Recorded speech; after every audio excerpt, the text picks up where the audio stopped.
NV Energy says it wants to get rid of dirty coal, invest in clean energy, and create jobs. But will it be at the expense of Nevada ratepayers? We'll ask an advocate for consumers and a lawmaker overseeing the power company's plan. Plus, we'll take you behind the day's political headlines. Ralston Reports next. And now, Ralston Reports with Jon Ralston. Welcome to Ralston Reports. We'll bring in newsmakers and commentary you won't find anywhere else. We're up in north covering the end of the legislature. Only a little more than 2 weeks left. We're going to talk about that NV Energy bill, and we have some breaking news on that. There's a new version of it. We'll tell you about that in a little while. But first, let's start with a look behind today's political headlines.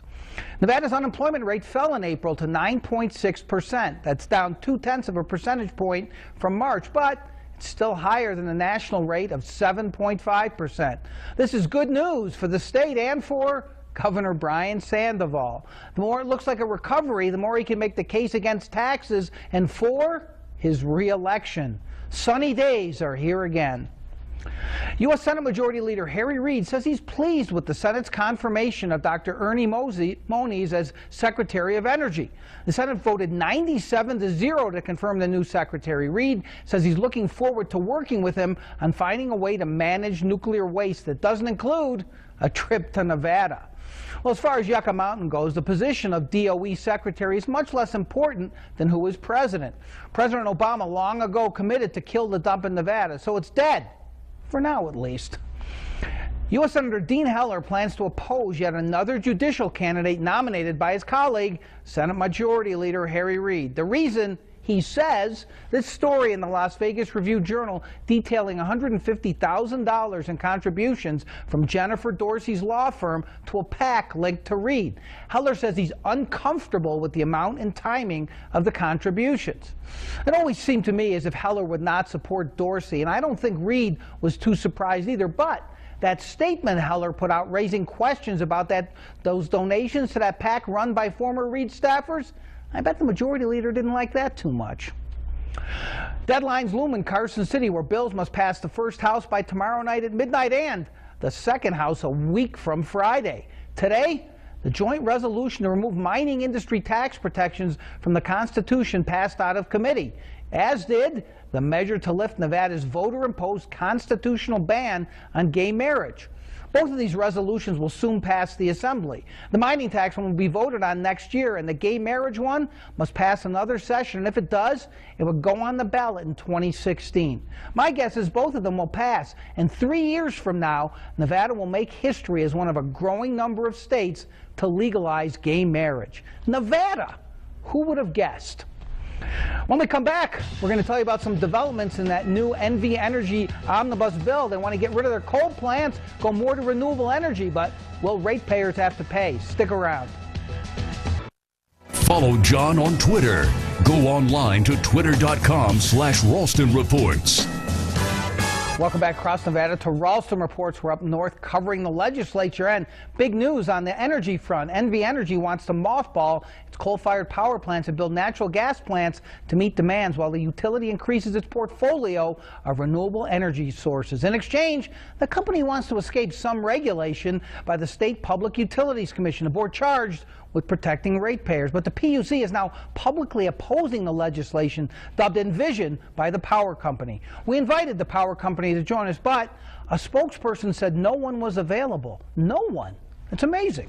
Joining me to talk about this, though, from Nevada's Consumer Affairs Division of the Attorney General's Office, consumer advocate Dan Jacobsen. Also with us, State Senator Kelvin Atkinson, who chairs the Commerce Committee. He says he's ticked off at the PUC, that it's the legislature's job, not regulators, to craft policy. Gentlemen, welcome to the program, and feel free, Senator, to be as ticked off as you want during this program. I mentioned the breaking news earlier. Apparently, there's yet another iteration of this bill that has just come out, where NV Energy now is going to accept more oversight by the Public Utilities Commission. They're pushing down the mandated renewable, I gather now, to 350 megawatts, if I have this right. Is this a good bill now?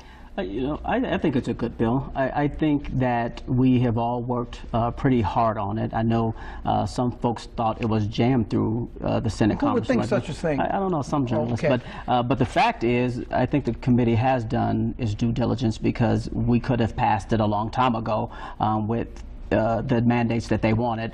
We weren't comfortable with it. I think that we have tried to work with the PUC and tried to work with other people to make sure we get to something that was less onerous on the ratepayer. It's going to affect ratepayers, though, Senator. No matter how you look at it, you get rid of coal plants, there's going to be some costs in the transition. The questions were, what should the right balance be between natural gas and renewables? Some of this new energy is going to cost more for a while. And with this elongated process, people said you just don't have any kind of certainty about what the rates might be. All you have certainty of is that the company gets to make a profit.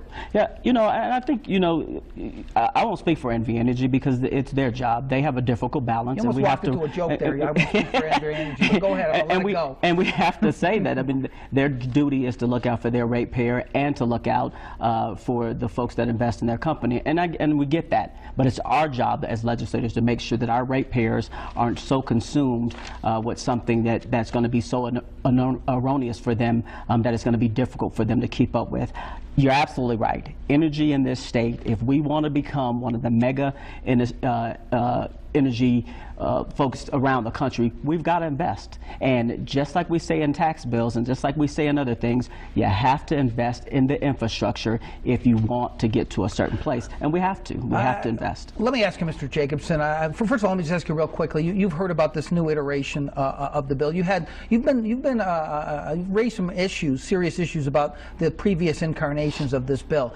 Is this one now going to get your seal of approval? Are we going to hear that right now on Ralston Reports, sir?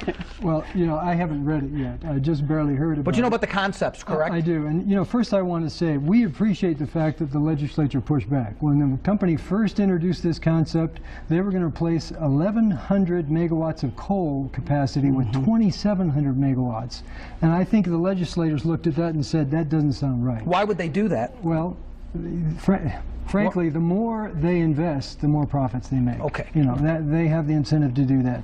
The legislators pushed back. Now they're down to 550 megawatts of natural gas that they get a guarantee that they get to build. We'll have to look at it. I think our big concern is that it's difficult. Well, they're not using the coal plants more than about 10% of the capacity. And so now you mean? Now. Right. And because they have natural gas that they've built just recently in Las Vegas. And so do they need to replace every single megawatt of capacity, even though they're only using 10% of it? We still think 500 megawatts sounds like a lot. Given the fact that they're not using it. But frankly, I'll have to take a look at it. Real quickly, so people understand, give people a sense of what 550 megawatts means, because that means nothing to most people listening here. Yeah, that is a major power plant. That's a very large power plant. The company added the Harry Allen plant in Las Vegas a couple years ago, and that's not just a small thing. That probably adds $100 million of cost every year that ratepayers have to fund. Just 550 megawatt natural gas plant. It's interesting, Senator, your job as a legislator, of course, is to protect ratepayers, but it's also to put forth good public policy, right? And investing in renewables is something that I think that you and many other legislators think is a good thing. So how do you deal with those two competing interests? Because investing in renewables may cost more, right? Absolutely, which goes back to what I said earlier. We have to invest in the infrastructure, and we have to be able to deliver a message to our constituency that investing today will save you money tomorrow. I was just telling someone the other day, it's like buying a refrigerator. At some point it gets old and you have to invest in it. You have to invest in the infrastructure if you want it to be better tomorrow.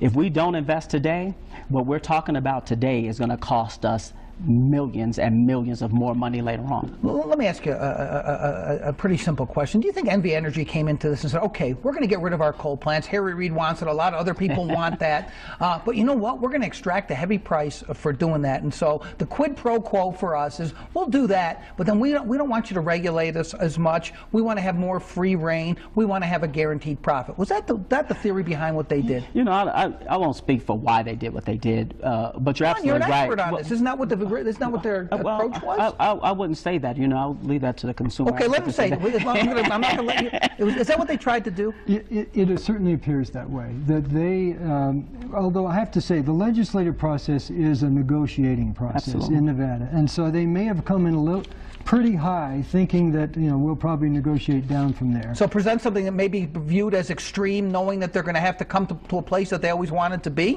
Pretty clever. We think the initial proposal was very extreme. And let me tell you, that was the very first thing that stuck out to the committee, and which is why on that first day when I said this committee is not comfortable, because the committee was not comfortable with them being able to do something and then go to the PUC and say, we did it, now what? No one was comfortable with that, and so that's why we've took a pause and wanted to get it right. The whole issue of oversight, I think, is key to this whole bill. Cy Ryan of the Las Vegas Sun wrote about yesterday's meeting of the PUC. Well, the commission voted unanimously to support the accelerated decommissioning of the plant, that's the coal plant, the target of complaints about air pollution, but object to other portions of Senate Bill 123, which would permit the utility to build other facilities without the oversight of the state. Commissioner Rebecca Wagner called the bill, now before the Senate Committee on Commerce, Labor, and Energy, more smoke and mirrors. That's a quote. Commissioner David Noble said the bill failed to, quote, provide real protection for ratepayers. And Commission Chairwoman Elena Burtonshaw called it a, quote, huge gamble for ratepayers and shareholders. It's pretty unusual for the PUC to have that kind of unanimous voice condemning a bill before the legislature 2.5 weeks before it's over. Well, let me say, what the commission does, they have engineering and economic and financial experts who take a look at what is the need. They took a look at the usage and what's going on in the wholesale markets in terms of buying power and energy efficiency options that the Senator mentioned. They look at all of that, and then they take a look at the company's proposal, and they say what's best for ratepayers.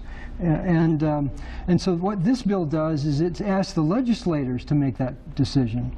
And I think the commission is just saying, go ahead and adopt a policy regarding the coal that you want that retired.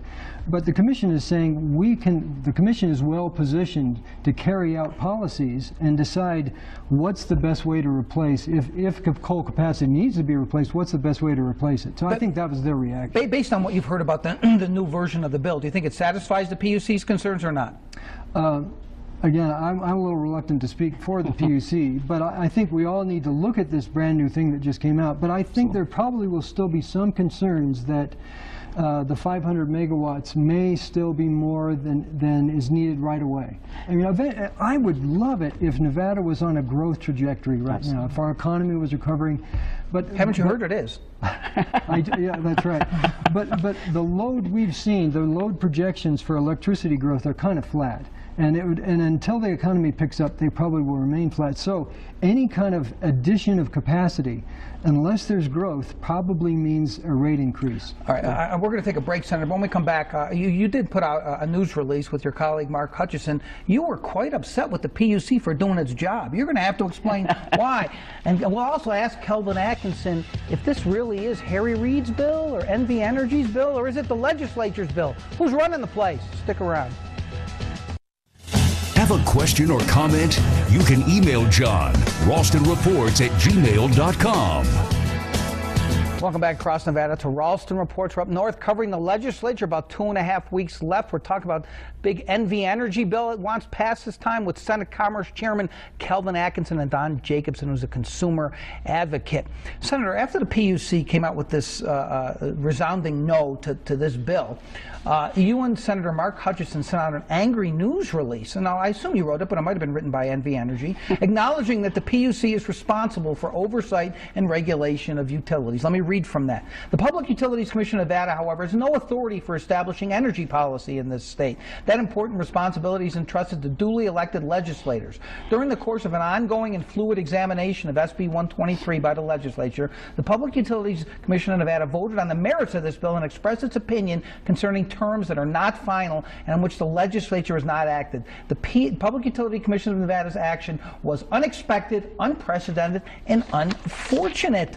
They're doing their job. They know more about this issue than anybody in the state. And you get mad at them because they screwed up your little delicate negotiations? Is that what it was about?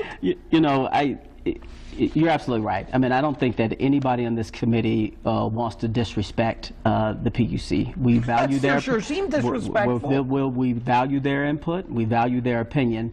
But you say that we felt disrespected as well. We have asked the PUC on numerous occasions to come and testify on the bill. They said themselves that the reason why they did what they did was because people were saying that they were on board when they weren't. Well, during an open meeting to vote down a proposed piece of legislation that's not final, that is not vetted, that is not even complete, to do that, I still feel the same way I felt yesterday. I just don't think that was the right world to do. But people take positions on bills throughout a process all the time. Yeah, but they don't go in an open meeting and take a vote on it. But that's let me show you something from the Nevada Revised Statutes. You know something about the law since you're a senator. Let me show you what it says about the Public Utilities Commission's duties. The Commission shall ensure that regulations 1, protect, further, and serve the public interest. 2, provide effective protection for customers who depend upon electric service. Provide for stability in rates and for the availability and reliability of electric service. Encourage the development and use of renewable energy resources and require providers of electric service to engage in prudent business management, effective long-term planning, responsible decision-making, sound fiscal strategies, and efficient operations. I say again, sir, they were doing their job. And everything you just said is the legislature's job as well. All of those things, we have the duty as well. And so I say, again, it was unprecedented. And it was something that I have not seen in my 11 years in being here that would happen. I got a call after they made the vote and told me it had happened. I think that the legislature... Is about your ego, sir? Is that what you're saying? No, I just think that the legislature has an open door policy and is much more open than for something like that to occur. Do you think it was wrong for the PUC to take that vote, sir? Well, you know, the PUC is subject to open meeting law. And so any decision that they make in terms of what they're going to say at the legislature, they have to discuss in an open meeting. But what about what the senator saying is that they had plenty of opportunities previously to do that? Why do you think they waited until now to do that? Well, the bill information actually just showed up the night before the hearing, the first time.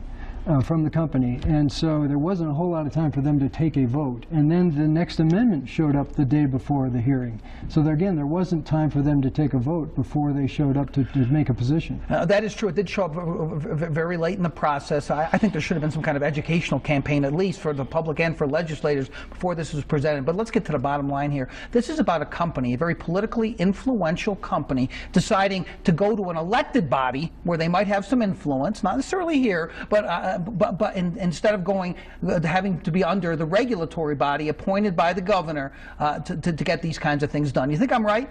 Yes is the proper answer here. Well, I tend to agree with you. I think that the way I view it, they're putting the legislators in a very difficult position because they're asking them to make very technical decisions about what gets built and what ratepayers are going to pay for 40 years. I mean, when those plants are built, ratepayers pay for them for 40 years. Now, the legislature... Substituting them for the PUC, you're saying? In some respects, right. yes. We'll take a break. We're going to talk about where this bill is going, and Kelvin Atkinson is going to tell us just how smoothly the rest of the session is going to go with the big NV energy bill. We'll talk about it when Ralston Reports returns. Stick around. And now, Ralston Reports with Jon Ralston. Welcome back across Nevada to Ralston Reports. We're talking about what NV Energy is trying to get through the legislature with the chairman of the Senate Commerce Committee, Kelvin Atkinson, and Dan Jacobsen, who is a consumer advocate with the state. Harry Reid came to the legislature and talked about NV Energy in the way that he likes to talk about NV Energy. He's been pummeling the company for a long time about coal. This is perceived a lot as being the Senate Majority Leader's priority. Has he called you about this bill? I've spoken to his staff, and I had a one-on-one meeting with him when he was up here. He wants this badly, doesn't he? No, I wouldn't say badly. I think he recognizes, like the rest of us, that we need to move away from coal. I mean, I think we all recognize that, and I think that's one issue that even the PUC would agree with. Has the Harry Reid staff been lobbying heavily on this up here? I would say that they lobbied. I mean, you know, they, you know. You don't like my modifiers, do you, sir? I think they've lobbied. They've lobbied. Let me ask you about one other industry that I've heard a lot of private talk about, Senator, but has essentially been invisible, and that's the gaming industry. And there's been a lot of talk about how the large users should be most worried about this bill because of the effect on rates, and some of these gaming companies have, you know, a lot of financial trouble. Where is the gaming industry on this bill? You know, as of today, from what I understand, that they're on board, and so they weren't the whole session. Though. They weren't. They weren't even in the discussions. I think in the very beginning, I think they came to the table a little bit late. That's crazy too, right? Well, that should have been done before the bill was even introduced. Absolutely. I mean, you know, well, I say that the bill was handled properly along the way. Probably not. I mean, I have to be honest and admit that.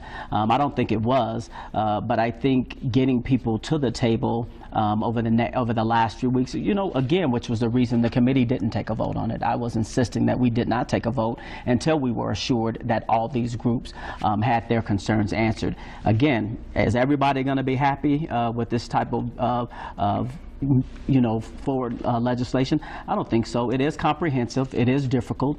There are a lot of people involved, and when you have that, everybody's not going to be happy. Just like a tax plan, when you say everybody has to feel it a little bit, that's what's going to happen. And let's talk about that, Mr. Jacobsen, because Senator Atkinson is absolutely right. It's a very complicated issue. What you have all these moving parts, all these different people who are going to be affected, different groups. Shouldn't it be the state's policy to, yes, of course, protect ratepayers, but also move forward in the energy world, transition to renewables, get away from coal? And you can't do that without everybody maybe being nicked. And maybe the message to ratepayers, even from someone like you, is, look, it's going to cost you a little more, but in the long run, it's going to be good for you and good for the state. Well, all along, every time we've testified, we've said we are fine with terminating the coal plants early, even though there'll be a little bit of cost with that. But that's the easy part. That's part everybody supports. The hard part is how much do you have to replace it with? And what we've said is that that's a highly technical thing. In order to be fair to ratepayers and to be fair to the wholesale purchasers and the people interested in energy efficiency and renewables, you ought to do it at a Public Utilities Commission proceeding. So you think there should be more of a role? Whatever bill passes, you want a heavy role still for the Public Utilities Commission? The PUC is there to make sure that, I mean, they push on renewables and they push on energy efficiency.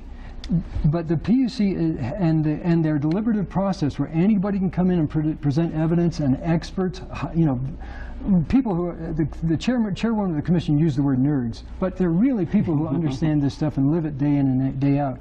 That process can assure that you build enough, but you don't build more than you need. And that's the big tension. The one group, real quickly, 30 seconds, we haven't talked about this, they've descended like locusts, are these solar energy companies, right, and they're lobbyists, right, who want a piece of this pie. How do you satisfy them too? Or maybe they shouldn't all be satisfied, Senator? And again, as I said earlier, everybody can't. I mean, I think we have to, again, make sure that we're doing sound policy. But again, when you're doing that, everybody's not going to be happy. Is there going to be enough renewables? Is there going to be enough mandated renewable in this bill when it's done, do you think? Yeah, absolutely. And I can tell you as chairman that we're not going to move forward unless we are assured that there's going to be proper regulatory authority over this. All right, that's going to be the final word. Gentlemen, I really appreciate the discussion tonight. Thanks to both of you for coming on the program. Thank you.